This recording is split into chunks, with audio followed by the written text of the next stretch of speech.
Now the Denver Broncos prepare for the Washington football team this week after not having a game on Sunday because they played last Thursday. And obviously a lot to look forward to this week. What's next for the Denver Broncos? Plus, the team made a trade over the weekend. How much of that trade will move the needle for the Broncos in the AFC or the NFL? Sayre, Bedinger, myself. We break it all down on today's brand new episode, Locked on Broncos.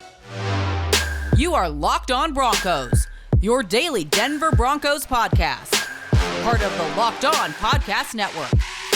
Your team every day. What's up, Broncos country? Happy Monday, and welcome back into a brand new episode of Locked On Broncos, your daily Denver Broncos podcast here on the Locked On NFL Network, your team every day from the South Stands to the end zone. I'm your host, as always, Cody Roark, joined alongside my co-host, Sayre Bedinger. Both of us, we cover the Denver Broncos for the Locked On Network and 9 News. Make sure you follow and subscribe. Free and available everywhere you get your podcast. Not to mention, hit that subscribe button here on YouTube. Turn on notifications so you get notified every time a video is uploaded, so you never miss out on daily objective Denver Broncos news, content coverage and analysis, all things orange and blue. Not to mention, we just hit 5K subscribers. So this week, we're going to announce the contest giveaway for a free jersey and how you can get in on it to potentially win a jersey of your choice. Both Sayre and myself are going to give that to you, the listeners in Broncos country. So stay tuned on Twitter at Cody Roark NFL, at Lockdown Broncos, at Sayre Bedinger. We got you covered. But Sayre, my friend, hey, look, it was kind of nice not having to worry about the Broncos playing on Sunday. We just got to sit back. We got to watch some red zone. We got to watch the Kansas City Chiefs kind of falter a little bit. The NFL, my friend, I tell you, is crazy. But you know what's crazy, man? We get to do this here once again, talk Broncos football and prepare for the next week. Finally, I mean, the Broncos, I got a number of people digging up a tweet of mine from earlier this season. You know, of course, when the Broncos aren't in last place, Cody, I'm going to brag about it a little bit. So I said something on Twitter to the effect of like, you know, if your team is in last place right now, I can't relate. And some people dug that up. But man, the Chiefs are keeping pace right now. So let's just keep the retweets coming. It's hilarious. Yeah, I get it. Everyone likes to make fun of the Broncos right now, but it's a new day. It's a new week. There's reason to be optimistic, Cody. You and I were talking before the show about the upcoming schedule, and we have a segment coming later in the show where we're talking about things to look forward to.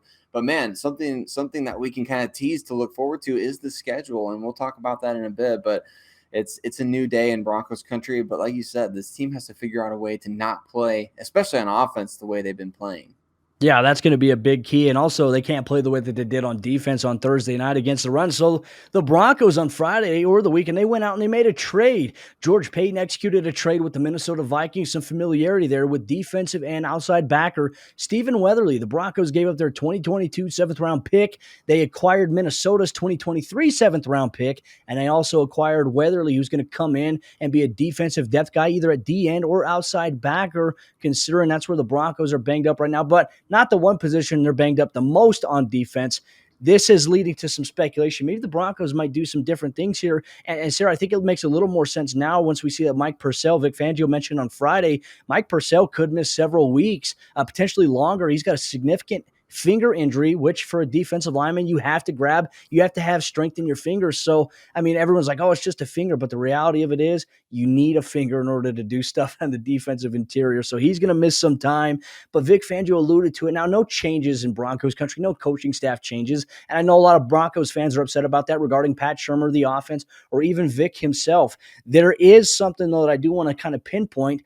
This was probably the best time frame back in Friday to make a move, and it didn't happen because the Broncos had 10 days from that point until their next game this upcoming Sunday against the Washington football team. The only time that makes sense there will be in the pending bye week, which is coming up after the Dallas Cowboys game. So it's a little bit of a ways away here, but still some time to claw away. But outside of that, let's get back to the Weatherly trade here for the Broncos. Now, Sayre, I think everyone's like, well, who's this guy? What's he going to do? He's a depth option right now. And look, maybe, just maybe he might add a little bit of value to the Broncos run defense, which has struggled.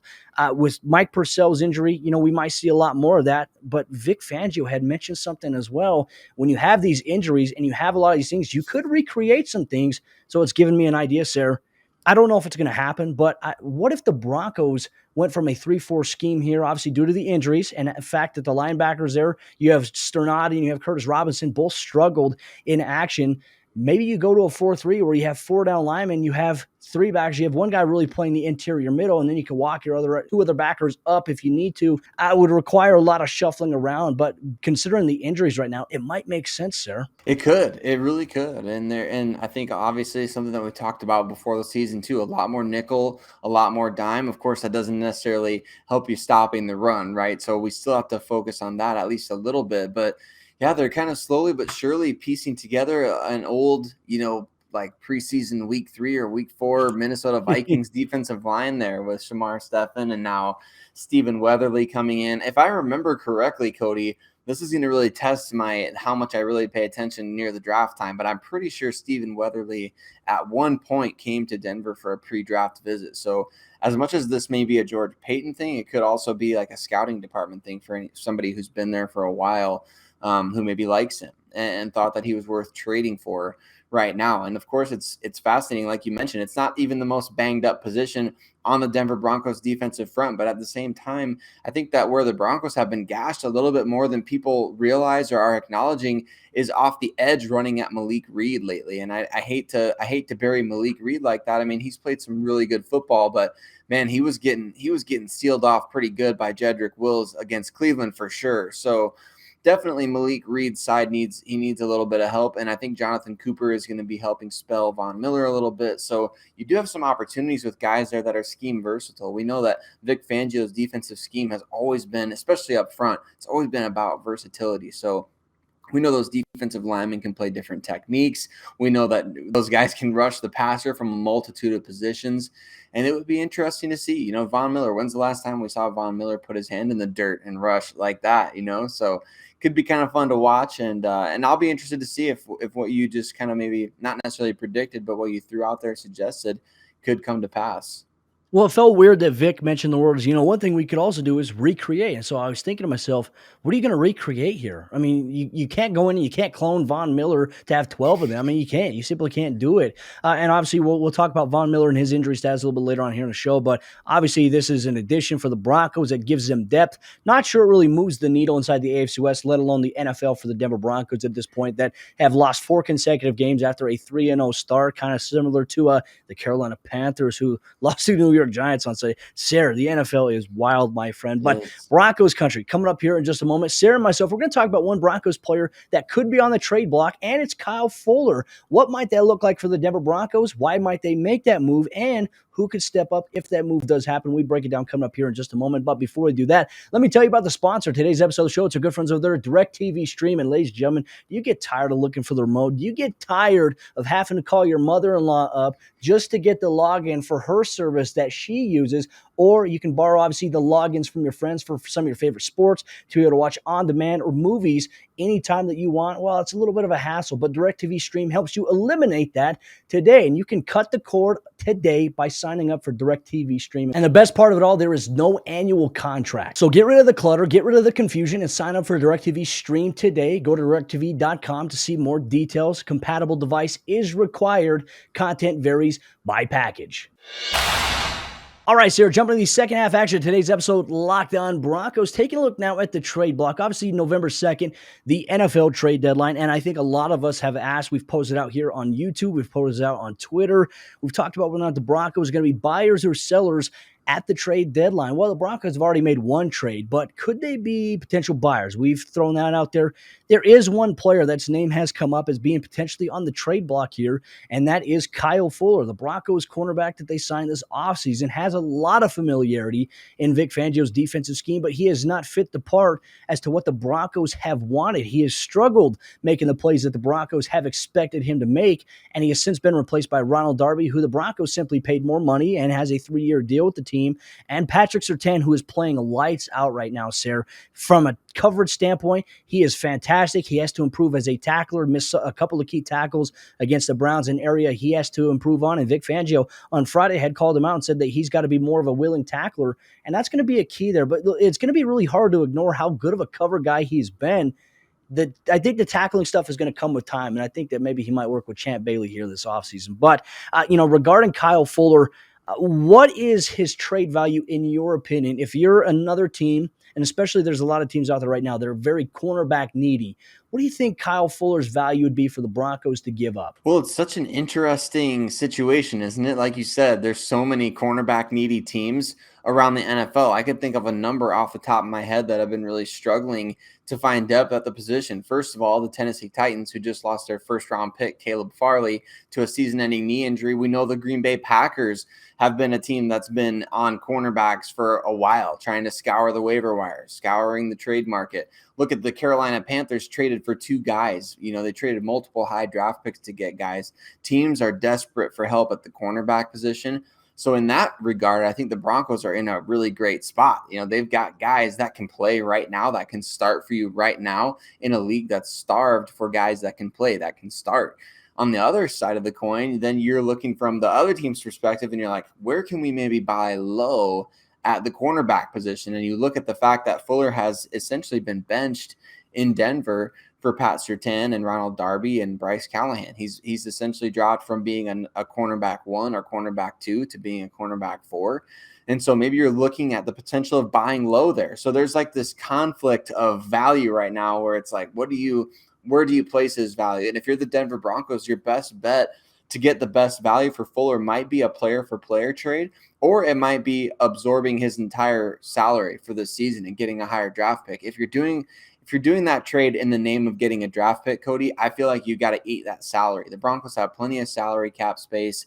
They don't necessarily need to free it up. It's only going to be half of what his base salary is this year anyway. So I think it's worth maybe $4.5 million. Is that what would be left if they trade him at the halfway point to get that better draft pick for him? So, and I think right now you're probably looking at best a day 3 selection. So I don't know. Do you look maybe for if you're going to eat that contract anyway, maybe the better value is to go player for player?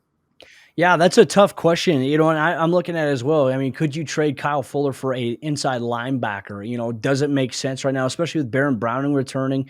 You got to scour the waiver wire again for the Broncos, but Baron Browning, this could be the perfect opportunity for him to really come in and take grasp of where the Broncos got him, obviously, as, that round 3 selection there.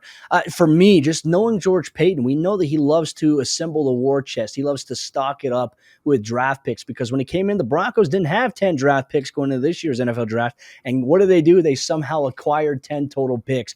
I think that probably if I'm George Paton, I'm probably going to go with the capital route, right? Because if the rumors are true, Sarah, and the Broncos are really intent on making a trade run for a guy in Green Bay who's playing lights out football, it's funny how good he's playing. He simply just doesn't care right now. He's having fun in Aaron Rodgers. I mean, obviously, I don't think a 7th round pick is going to get you that, but as much capital as you can acquire, it can help make your case. Obviously, I think it'll be multiple 1st round picks, a couple of seconds, a third. I mean, you'd be giving up a lot for that one guy, but it does help to have extra capital on the back end. I mean, look at teams that have made that work, and obviously the Broncos' history of finding some really good undrafted rookie free agent gems, it could continue to pay off for them. But I would go with the capital piece right now, right? Because I think if you make a player-for-player trade, you really have to ask yourself, is this just a temporary rental here for this trade, or is it long-term? Draft picks can turn into more long-term guys, whereas a 1-year trade, like if you trade for a guy and he's on a 1-year deal, well, you only get that guy for that year. There's no guarantee he returns. So I'm going to go the draft capital route, but I also wanted to throw out too, Sarah, why I think it makes a lot of sense right now. He's paid 1 year, $9.5 million here in 2021. The Broncos had to pay him that. And I think that for where they're at right now, $9.5 million is too much money to have sitting on the bench. So they're definitely not going to restructure his contract. He's not going to restructure. He's not going to be willing to take a pay cut because he's not starting. He was active last week against Cleveland, didn't play a single snap. It says everything that the Broncos are invested in these young guys, plus Ronald Darby, not to mention some good news with some guys returning as well, with the Sayre coming back. You have Michael Ojemudia coming back. These are some great things that are coming down the pike here for Denver. So it maybe makes a little bit more sense that you want to see what those young guys that you have developing can do for you while they don't cost as much money, versus Fuller, who simply costs a lot and his performance has not matched that. So I see that being a big reason, Sarah, why that would happen. Now, how would that affect the lineup? Not too much, because I think you would go Patrick Surtain, you go Ronald Darby, Bryce Callahan, and then maybe that's where Michael Ojemudia comes in as that cornerback 4. Kerry Vincent Jr., we have yet to see him play this year. I mean, he's a rookie. Obviously, the expectations weren't very high for him coming in, considering where he was drafted. but he's on the active roster. So you might want to see what some of these guys have to offer, develop them, because look, the Broncos, Sayre, and I hate to be honest about this, they could actually be heading towards a rebuild after this season. We have no idea, right? A potential new owner, CEO with Joe Ellis stepping away, potential new head coach, new coaching staff. Denver might be in a position now where George Paton says, hey, we're going to rebuild it right here, and in 2 to 3 years, we hope to be where we are. Because the Broncos, they've been avoiding the word rebuild. They've been avoiding doing that, and simply it has not worked. So maybe a rebuild is what's best, but hard to imagine right now. So I could see them making Kyle Fuller, one of those options. I can imagine we're going to see him gone probably in the next week and a half. I definitely think you're spot on with that, Cody, and I agree with you. I would take the draft capital and run, and I think that's the wise move at this point. Like you said, there's so much uncertainty beyond this year. You need to be stockpiling that war chest, as you put it. So, and it makes so much sense for Kyle Fuller to be moved. There's too many teams that need cornerback help, and the Broncos simply can't keep him. They can't just hoard him on the roster right now. It's not like they're sitting here at 7-0 looking at, well, just in case somebody gets injured. No, you got Ojemudia coming back. You got Bassey coming back, Duke Dawson, all those guys. Kerry Vincent, like you mentioned, we haven't got to see him play yet. Those guys, you're getting really close to being in evaluation mode. I would say almost, the more the merrier in terms of trading guys away. Bryce Callahan as well probably has even better value than Kyle Fuller. So I know people would hate to see that, but man, if you lose this game to Washington on Sunday, you're sitting there at 3-5. It's not like you can say, well, we hope we figure this kind of thing out. You're either going to lose all those guys for nothing at the end of the year, or you can trade them and get something in return right now with an uncertain future. So I'm definitely team trading these guys, especially if they lose to Washington. If they beat Washington, you're 4-4. Maybe you consider another move that does move the needle, Cody. You still trade away a guy like Kyle Fuller, but maybe you do some other thing, to help the team at inside linebacker, defensive line, something like that. Yeah, I mean, I'm so glad I don't have to make this decision, because it's really tough, right? I mean, from my level of thinking, it's like, do you embrace the rebuild? Do you just scrap everything? Do you trade guys, get as much assets as possible? But then if you're going to do that, well, you better sure as hell bank you're not going to be getting at one of those star quarterbacks in free agency. You're not going to be able to try to pursue a trade for a Russell Wilson or an Aaron Rodgers. They're simply not going to come to a place where you're going to rebuild. So it really, I think, goes to show, like, how much do you value this year's quarterback class, which right now, I mean, it's all over the place. We'll talk about that and maybe in a couple months here, Locked On Broncos, ladies and gentlemen. But we're not going to get to that now. But coming up here in just a moment, ladies and gentlemen, both Sayre and myself, look, it's not going to be doom and gloom all the time. We have to look at the bright side of things at times. And there are some things that Broncos country should look forward to coming up here this week and the coming weeks ahead. We're going to go over what that is coming up here in just a moment. But before we do that, let me tell you about the two sponsors today's episode. Locked On Broncos, that's our good friends over there at Get Upside and Built Bar. And with the Get Upside app today, you'll never have to pay full price at the gas pump ever again. You can get 25 cents per gallon every single time you fill up in cash back alone. And if you sign up today by using the Get Upside app, which is free and available to download on the Google Play Store or your favorite app store, you can get an additional 25 cents per gallon cash back on your first fill up. That's 50 cents per gallon cash back alone when you first fill up using promo code Touchdown with the Get Upside app. And if you travel a lot for work and you're going everywhere like myself, and I know Sayre travels a lot, the Get Upside app comes in handy, especially if you love making cash back on your purchases every time you go and you fill up your tank of gas. Some people can make up to $200 to $300 a month alone in cash back based on how much they drive with the Get Upside app. And the really cool thing is it's easy to cash out. You can connect your bank account, your PayPal, or you can even use Amazon or other gift card brands to cash out today with the Get Upside app. So once again, use promo code Touchdown to get 25 cents per gallon cash back every single time you fill up with the Get Upside app today. And our good friends over there at Built Bar, the healthiest protein bar on the market here today, ladies and gentlemen. I already went through one of my boxes of Churro Puff Built Bars, and I look forward to when that flavor returns, because there's not quite a flavor like that. But they have a multitude of different flavors, and they have 3 to 4 different flavors coming out this month every single week here at Built.com. Some brand new flavors like blueberry muffin or even pumpkin spice. I know that there's our good friend Ryan Edwards loves the pumpkin spice over there with KOA Broncos country tonight. So check it out today with Built.com. And ladies and gentlemen, like I said, it's the healthiest protein bar on the market today. 17 grams of protein, 130 calories, and only 4 grams of sugar. That is tremendous value for something that tastes legitimately like a candy bar. It doesn't taste like a protein bar. It tastes like a legitimate candy bar. Bars covered in 100% chocolate. And you can get yours today at Built.com. And when you go to checkout, make sure you use promo code LOCK15. That's going to get you 15% off your next order at Built.com. All right, Sarah, jump into the fourth quarter action. Today's episode, Lockdown Broncos. I just want to say thank you so much to Broncos Country for making this podcast, Lockdown Broncos, your first listen of the day every single day. Just to remind you, get us here on YouTube. Hit that subscribe button, turn on notifications so you never miss out on all the action. Not to mention, you can follow us and subscribe free and available everywhere you get your podcast on the go at your convenience. So, Sarah, my friend, look, as we jump into today's action here, yes, it's been gloomy in Broncos Country since they started off 3-0. Everything looked great against some of the worst teams in the NFL. And then they've started to falter and kind of sputter out. And a lot of it's been attributed, I think, equally. Coaching has been a huge issue. Special teams, offense, defense. I mean, one side has not been free of blame, I'd say, so far this season. And I think that the biggest change that people want is on the offensive side of the ball, Sarah. And rightfully so. The offense has been a very abysmal product to watch. And that's really been the story for the last 5 to 6 years for this organization. However, there is a little bit of a boost coming. And he can run routes like crazy, and he can break, and he was free and actually able to play on Thursday against the Cleveland Browns. The Broncos, Vic Fangio said he didn't want to play him after not having him practice at all, but he's running full speed, and Jerry Jeudy is set to make his return on Halloween against Chase Young and that Washington football team defense. And Sarah, it goes back to what you said, 1-2, Jerry's coming for you, but the question is, how is the quarterback play going to help him get there? That's going to be a huge thing, and the coordinator calling. That's going to be a big key. Right. It is. It's going to be huge, and it's going to be great to have Jerry back. I think that there's something that I can do for the morale of a team, just to have somebody like that back in the fold, in the huddle, running routes, catching passes, making plays.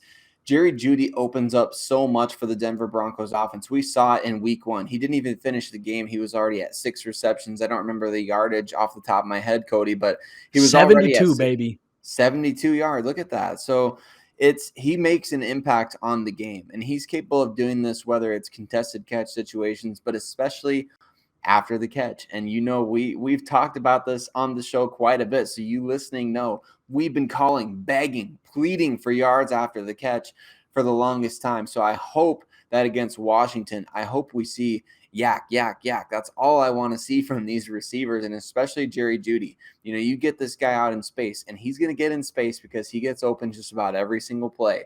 So you get him out in space, he's going to make an impact on the game. And I think for all of us, watching that injury in real time, watching it happen live, I don't think any of us thought, is he coming back at all? So it looked bad in the initial stages. It looked like he might have busted that ankle. So the fact that he's coming back here, the Broncos are at 3-4, still an opportunity. I know, Cody, everybody on Twitter is like, the playoffs are out of the question.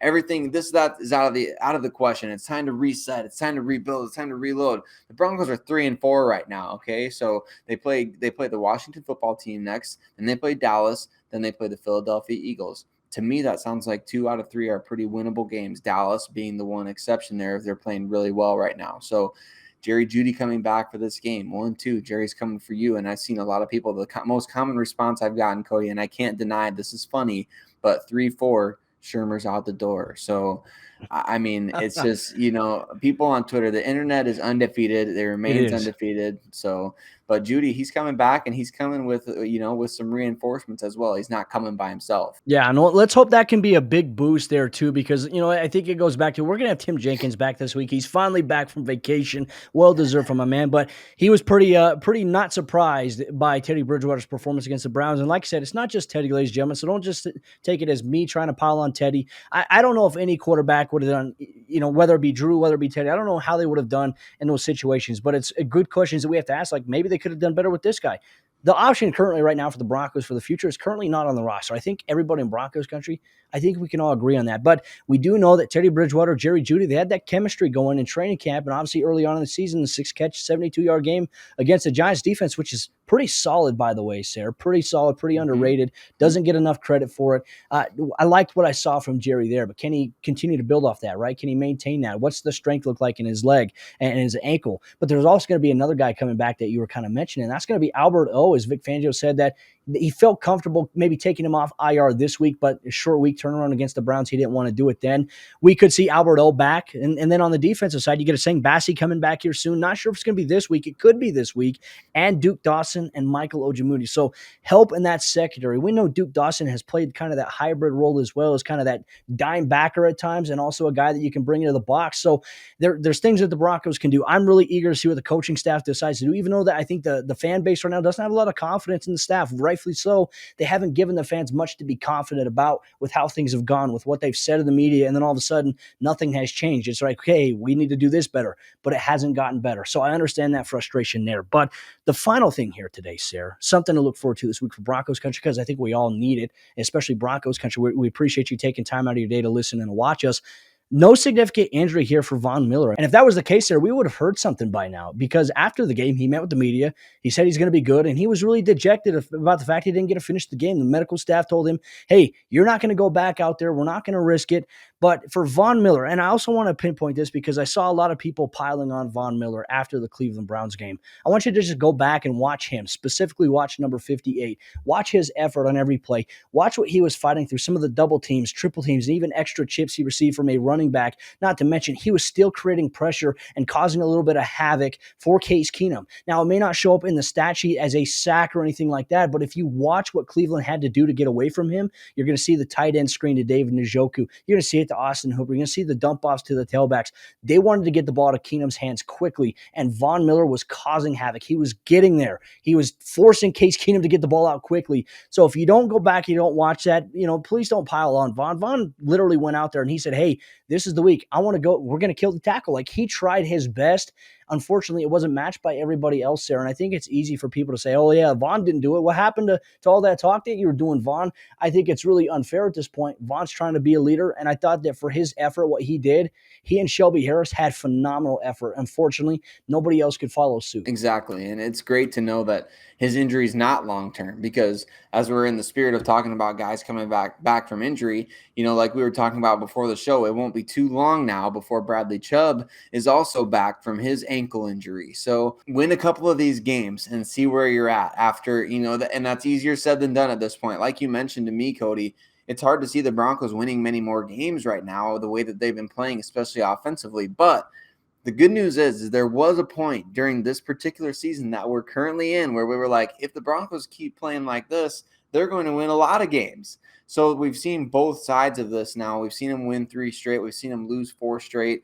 And I think that there's got to be some kind of in-between here. They've got to be able to not just beat bad teams and not just lose to good teams. They've got to be able to find a way to beat, any kind of team and have some grit, have some toughness, have some mental fortitude, get through these games, get through. This is the NFC East portion of the schedule, essentially. And this is going to be an opportunity for them to get back in a winning record, before the bye week. My birthday is one of these games, Cody. So we know the Broncos are definitely winning that Dallas game it's the Eagles game for sure. So, that's a guarantee. But I think that there's definitely some reason to be looking up at this point, even with the future at quarterback unsettled.